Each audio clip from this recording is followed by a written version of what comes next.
ആമോസിൻ്റെ പുസ്തകം 7-ാമത്തെ അധ്യായത്തിലേക്ക് നമുക്ക് നോക്കാം.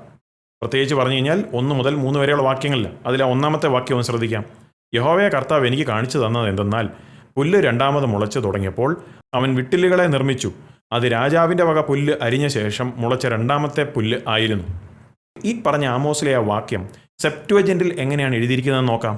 അതായത് എബ്രായ പഴയ നിയമത്തിൻ്റെ ഗ്രീക്ക് തർജ്ജമ. യഹോവയായ ദൈവം എനിക്ക് ഇപ്രകാരം കാണിച്ചു തന്നു. കിഴക്ക് നിന്നൊരു വെട്ടുക്കിളി കൂട്ടം വരുന്നു. പിന്നെ ഒരു വെട്ടുക്കിളി ഗോഗ് രാജാവ്.